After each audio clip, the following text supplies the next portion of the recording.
ફાંસલો. લેખક અશ્વિની ભટ્ટ. સરજુની દલીલો તર્કબદ્ધ હતી. તેની વાત બિલકુલ સાચી હતી. જીગરને પોતાને પણ સરજુની વાતના સત્યાસત્ય વિશે જે શંકા ગઈ તેનો અફસોસ થતો હતો. પણ સરજુ, તેને કારણે તો હા, તેને કારણે બદમાશો જ ફાવ્યા હતા. સાચું કહું તો મને એમ લાગે છે કે બદમાશોએ આ આખી ડિઝાઇન બનાવી હશે. એમને ખાતરી હશે કે પોલીસ તપાસ થશે અને તપાસમાં હું બરાબર આવી જ વાત કરીશ. પોલીસે સ્વીકારશે નહીં. કેવી રીતે સ્વીકારે? તને પોતાને જ ન લાગ્યું જીગર કે સરજુ જે કહે છે તે સત્ય કરતાં કંઈક?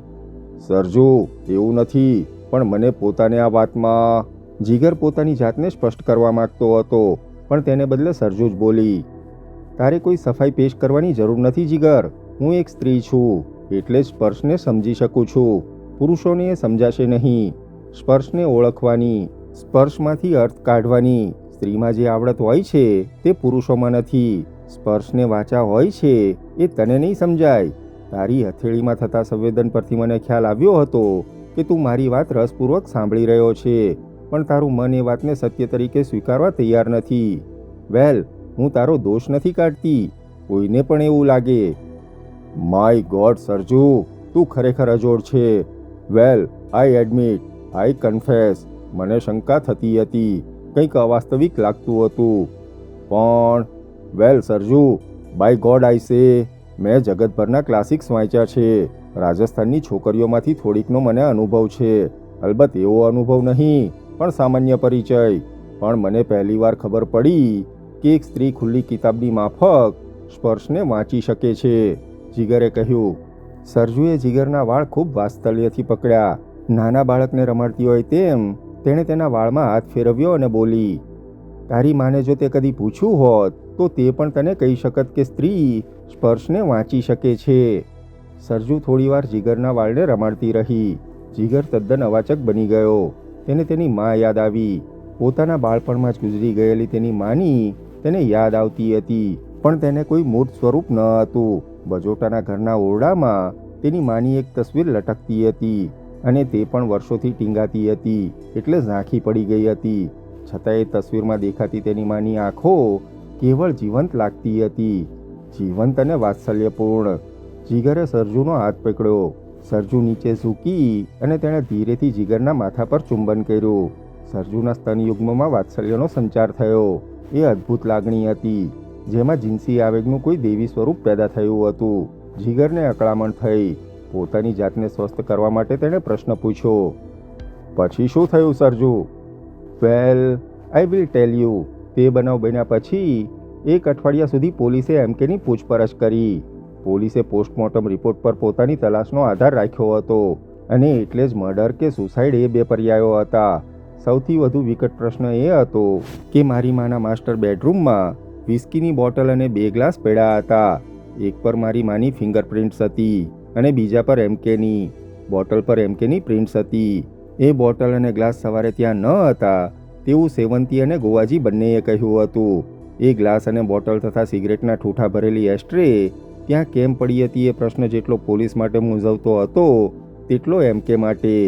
અલબત્ત એ ગ્લાસ કે બોટલને કારણે એમકે પર કશાય ફાઉલ પ્લેની શંકા લાવી શકાય નહીં તે વાત ચોક્કસ હતી. પણ પૂછપરછમાં પોલીસ 3-4 બાબતો એસ્ટાબ્લિશ કરી શકી હતી. એક તો એ કે મારી માં ક્યારેક શરાબ પીતી, ક્યારેક સિગરેટનો કશ પણ મારી લેતી. તેને અવારનવાર ઊંઘની ગોળીઓ લેવાની આદત હતી, પણ તે છતાંય એ ગ્લાસ અને બોટલ ત્યાં કોણે મૂકી તે પ્રશ્ન અણઉકેલ્યો જ રહ્યો. અલ્ટિમેટલી એક શક્યતા ઊભી થઈ કે મારી માએ જ કદાચ એ ગ્લાસ અને બોટલ બાથરૂમમાં 2 દિવસ પહેલાં મૂક્યા હોય એ શક્ય હતું, કારણ 2 દિવસથી બાથરૂમ સાફ કરવા માટે માણસ આવ્યો ન હતો અને કદાચ મારી માએ જ રાત્રે બાથરૂમ સાફ કરવાનું વિચાર્યું હોય અને અંદર મૂકેલી ટ્રે, ગ્લાસ, બોટલ અને એસ્ટ્રે બધું બહાર લાવી હોય. ગમે તેમ પણ તેણે એ બધું ત્યાંને ત્યાં જ રહેવા દીધું અને રાત્રે સૂતા પહેલાં તેણે ગોળીઓ ખાધી, વગેરે વગેરે. તેને આપઘાત શા માટે કરવો પડે તે પણ પોલીસ માટે સમસ્યાનો વિષય હતો. ગમે તેમ પણ ઇન શોર્ટ આખી તપાસનો નિચોડ એ આવ્યો કે મારી માએ આપઘાત કર્યો અને ગુજરી ગઈ. પણ સરજુ, એનો અર્થ એ કે તું સાંભળ, કદાચ તને જે આશ્ચર્ય લાગ્યું હતું તે કરતાં પણ વધુ વિસ્મયકારક બીજી બાબતો હતી. જ્યાં સુધી પોલીસ તપાસ ચાલી ત્યાં સુધી અને ત્યારબાદ 10 દિવસ સુધી હું ઉદયપુરમાં જ રહી હતી. ઘણા બધા માણસો મને મળવા આવ્યા હતા. ઘણાને મારી મા અને એમ કે પરણવાના હતા તે પણ ખબર હતી. કેટલાકને એ ગમેલું અને ઘણા બધાને એ પસંદ નહીં આવેલું. એનીવે મને એ વાતથી કોઈ સંકોચ રહ્યો ન હતો. વળી એમ કે સિવાય મને અત્યારે ટેકો આપી શકે તેવું કોઈ હતું નહીં. પરિણામે હું એમ કે પર આધાર રાખતી થઈ ગઈ હતી.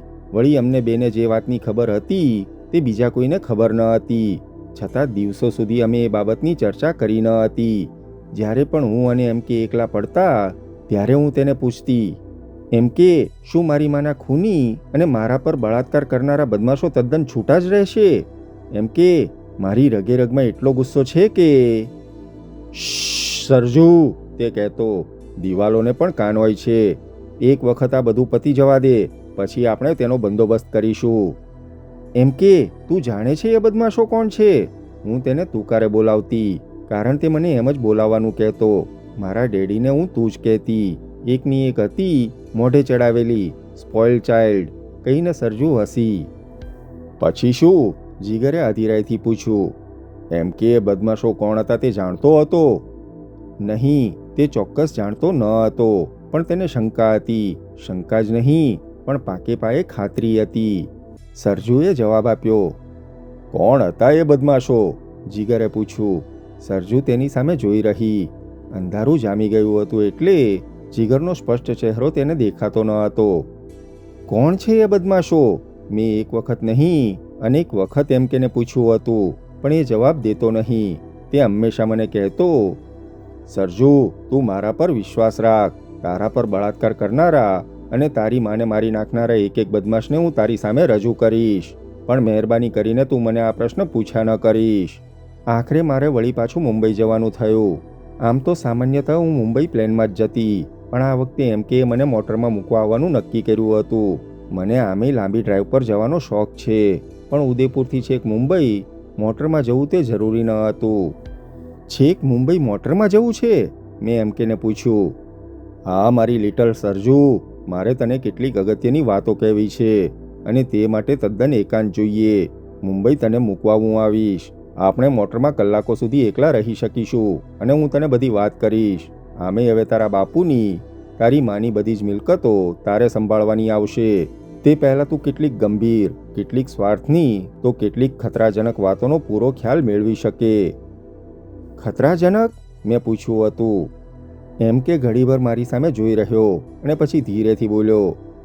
વેલ સરજુ, તારા બાપુ અને તારી મા એ બંને આખી જિંદગી આગ સાથે ખેલતા રહ્યા હતા. તારી માના પ્રેમને કારણે મેં પણ એ રમત જારી રાખી છે. પણ I don't want you to be miserable or to be in danger. તારે માથે ખતરો આવે તેવું કંઈ મારાથી બરદાસ્ત થાય નહીં. તેની વાત સાંભળીને મને આશ્ચર્ય થયું હતું, પણ એમ કે મને વચન આપ્યું હતું, પણ તે મને બધી વાત ઉદયપુર બોમ્બેની ડ્રાઈવ દરમિયાન કહેવાનો છે, એટલે હું મૂંગી રહી. બીજે અઠવાડિયે અમે અમારી જીપ ગાડીમાં ઉદયપુરથી નીકળ્યા હતા. ઉદયપુરની બહાર નીકળતા જ મેં એમ કેને કહ્યું, વેલ એમ કે તું મને કંઈ કહેવાનો હતો ને? પહેલાં તું મને એ બદમાશોના નામ કહે. એ બદમાશોએ જ એકચ્યુઅલી આ કામ કર્યું હશે તેવું મને લાગતું નથી. તે લોકોએ કદાચ ભાડુતી માણસો પણ રોક્યા હોય. પણ મને નામ તો કહે, મેં પૂછ્યું. તે મિશ્ર ભાઈઓના નામ સાંભળ્યા છે સરજુ? તેણે પૂછ્યું. હું અવાચક થઈને જોઈ રહી. તે ગાડી ચલાવતો હતો. તે ધીરેથી બોલ્યો. સરજુ, તારી માં ખૂબસૂરત હતી, અનન્ય હતી. હું તેને ચાહતો હતો, છતાં તને કહું કે તારી માં. ઇન્સ્પેક્ટર નાગર સોનમગરી પર ચડ્યા ત્યારે સરજુ તો ક્યારની પાનિયાને લઈને સોનમગરીના ઉચ્ચ પ્રદેશ જેવા સપાટ અને જંગલથી ઘેરાયેલા ભાગ પર પહોંચી ગઈ હતી. જીગર પણ તેની પાછળ જ થોડીવારમાં આવ્યો હતો. અલબત્ત નાગર સાહેબ જ્યારે તેમની પાવર લોન્ચ સી હોર્સ લઈને નીકળ્યા ત્યારે તેમને ખ્યાલ ન હતો કે સરજુને લઈને જતી હોડી કે જીગરને લઈ જતી લોન્ચ સોનમગરીના પૂર્વ ભાગ તરફ જશે. નાગર સાહેબને એ ખ્યાલમાં આવ્યું ત્યારે તે થોડાક મૂંઝાયા હતા, પણ તેમણે જે ત્રીજી લોન્ચ જોઈ હતી તે સોનમગરીના પશ્ચિમ કિનારા પર લાંગરવામાં આવી હતી. એ લોન્ચમાંથી ઉતરતા આદમીને પણ તેમણે જોયો હતો. એ આદમી ઝડપથી કિનારા પરની ખડકાળ ભૂમિ પર ચડ્યો. તે પણ તેમણે પોતાના દૂરબીનથી જોયું હતું. સરજુ અને જીગરની ઓડીની પાછળ તદ્દન ડાયરેક્ટ પીછો પોતે નથી કરી શકતા તેનો રંજ તેમને હતો.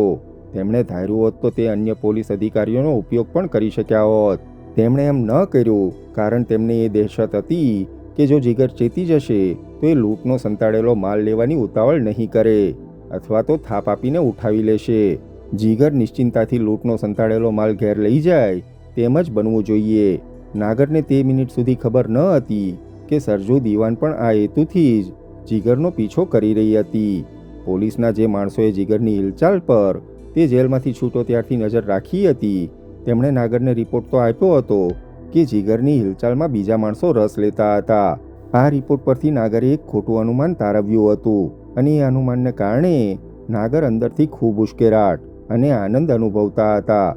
તેમણે પોતે એવું અનુમાન તારવ્યું હતું કે પોલીસની જેમ જ જીગરનો પીછો બિરેન ભટ્ટાચાર્ય અથવા તો તેના માણસો કરી રહ્યા હોવા જોઈએ.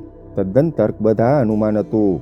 એટલે જો બિરેનના આદમીઓ જીગરનો પીછો કરતા હોય તો બેંક ઓફ મેવાડની લૂંટનો સમગ્ર માલ અને લાપતા થયેલો બિરેન એમ બંનેને ઝડપી શકાશે. એ ખ્યાલથી જ નાગરે પોલીસ ખાતામાં સામાન્ય રૂટીન હુકમોની જેમ જીગરનો પીછો કરવાનું સોંપ્યું હતું. કોઈ મોટી કામગીરીનું આયોજન કર્યું ન હતું. તે જીગરને કે જીગરનો પીછો કરનારાઓને ચેતવવા માગતા ન હતા. જ્યારે તેમને રિપોર્ટ આપવામાં આવ્યો કે જીગર પરોજ જયસમંદ પર આવ્યો છે અને ગેસ્ટ હાઉસમાં રહ્યો છે ત્યારે તેમના આનંદનો પાર રહ્યો ન હતો. A tiger always comes back to his kill. શિકાર કર્યા પછી જંગલી જનાવર જ્યાં સુધી શિકાર કરેલા પ્રાણીનું પૂરેપૂરું માંસ ખાઈને લગભગ આડપિંજર ન થાય ત્યાં સુધી તેની પાસે આવે છે. એ સત્ય ક્રિમિનલ્સની બાબતમાં પણ સાચું જ હોય છે. વળી અહીં તો લૂંટના માલનો સવાલ વધુ અગત્યનો હતો. બેંક ઓફ મેવાડની લૂંટમાં સજા થયા પછી અને જેલમાંથી છૂટ્યા પછી એ માલ પર જિંદગી નિભાવી શકાય અથવા તો જિંદગીની શરૂઆત આસાનીથી થઈ શકે તેવી ગણતરી જીગરની હતી. એવું કેવળ પોલીસ જ નહીં, ખુદ સજા ફરમાવનારા જજ સાહેબની પણ હતી. પણ કમનસીબે આખી તપાસ દરમિયાન તેમજ કેસના હિયરિંગ દરમિયાન પોતે એ માલ જયસમંદના પાણીમાં નાખી દીધો છે તે વાતને જીગર વળગી રહ્યો હતો. પોલીસ આથી વિરુદ્ધની વાત પુરવાર કરી શકી ન હતી. પરિણામે જીગરનું બયાન સ્વીકારવામાં આવ્યું હતું. નાગરને પોતાને પણ એ વાતની ચોક્કસ ખાતરી હતી કે જીગરે જો આ માલ ક્યાંય સંતાડ્યો હોય તો તે જયસમંદની આસપાસની પહાડીમાં જ હોઈ શકે. તેમને એવું પણ લાગ્યું હતું કે કદાચ જીગરે એ માલ પાણીમાં ફેંકી દીધો ન હોય પણ સંતાડ્યો હોય. એટલે જ્યારે જીગરની પાછળ બીજી લોન્ચને જતી જોઈ ત્યારે નાગર સાહેબને થયું હતું કે જીગરે કદાચ આ માલ સોનમગરીમાં છુપાવ્યો હોય. વળી બીજી શક્યતા પણ તેમને લાગી હતી. કદાચ જીગર પોતે પણ જાણતો હોય કે બિરેનના આદમીઓ તેનો પીછો કરી રહ્યા છે અને તેણે જ તેમને એ માલ ક્યાં પડ્યો છે તે બતાવી દેવાનું નક્કી કર્યું હોય. જેથી કદાચ પોલીસ તેનો પીછો કરતી હોય તો બિરેનના આદમીઓ તેમની ફુરસદે અને તક મળે ત્યારે સંતાડેલો માલ લઈને પોબારા ગણી લે. આવા અનેક તર્ક વિતર્કો કરતા ડીએસપી નાગર સાહેબે સોનમગરીના દક્ષિણ છેડા પરને કિનારે તેમની પાવર લોન્ચ લંગારી હતી. સોનમગરીનો દક્ષિણ છેડો બીજી પહાડીઓને અડે છે એટલે માણસ ધારે તો પણ પાણી વટાવ્યા વગર પણ જયસમંદને કિનારે ચાલતો ચાલતો ત્યાં પહોંચી શકે ખરો. પરંતુ એમ કરવા માટે તેણે પહાડોમાં 8-10 કે તેથી વધુ કિલોમીટર જેટલી ચડ ઉતર કરવી પડે. સરળ રસ્તો લોન્ચમાં જ જવાનો છે. વળી ત્યાં કિનારો તદ્દન ખડકાળ છે. પાણીના મારથી ત્યાં પથ્થરોમાં નાની મોટી બખોલો પણ પડી ગઈ છે. જંગલ પણ ખાસું છે. ટૂંકમાં કોઈ પણ ચીજ સંતાડવા માટેની અહીં સુંદર જગ્યા મળી શકે. અરે કિનારાના પાણી પણ ઊંડા છે. એટલું જ નહીં, પાણીની ભીતરમાં પથરાયેલી પથ્થરની ચટ્ટાનોમાં પણ ખાસી બખોલો છે. એ બખોલામાં જો વોટરપ્રૂફ બેગમાં કે કાળજીપૂર્વક જાડા પ્લાસ્ટિકમાં કે એવા કોઈ મટીરિયલમાં વીંટીને માલ મૂકવામાં આવે તો વર્ષો સુધી તે સચવાઈ શકે. ઇન્સ્પેક્ટર નાગર જ્યારે સોનમગરી પર ચડ્યા અને જે તરફ સરજુ અને જીગર વાત કરતા બેઠા હતા તે તરફ ખૂબ જ કાળજીથી વધતા હતા ત્યારે પાનીઓ ઈસા બંઠરની હરકતો પર નજર રાખતો હતો. સૂર્યાસ્ત થવાની તૈયારી હતી. બલકે સૂર્ય રૂઠી રાણીની પહાડી પાછળ છુપાવા માંડ્યો હતો. નાગર ખૂબ જ સાવધાનીથી આગળ વધતા હતા. તેમણે ખાસે દૂરથી અવાજો આવતા સાંભળ્યા હતા. પરંતુ જેમ જંગલની શાંતિને લીધે પેદા થતો સન્નાટો અદ્ભુત હોય છે તેમ અવાજોના મોજા પણ એટલા જ અદ્ભુત રીતે ફેલાતા હોય છે. એ પારખવાનો મહાવરો ન હોય તો તે અવાજો સંભળાય ખરા પરંતુ તેની દિશાની ચોક્કસ ગણતરી થઈ શકતી નથી. અનુભવ ન હોય તો તેની દિશાનો અંદાજો મહદઅંશે ખોટો પડતો હોય છે. એવું જ કંઈક નાગર સાહેબનું બન્યું. તેમણે સરજુ અને જીગરનો ગણગણાટ જેવો અવાજ સાંભળ્યો અને તે રોકાયા. તેમણે ગણતરી કરવાનો પ્રયત્ન કર્યો અને પૂર્વ તરફના ઢોળા ઉપર લપાતા થોડું નીચે ઉતર્યા અને આગળ વધ્યા. બરાબર તે જ વખતે પાનીઓ ઈસા બંઠરની સાથે સંતાકુકડી રમી રહ્યો હતો.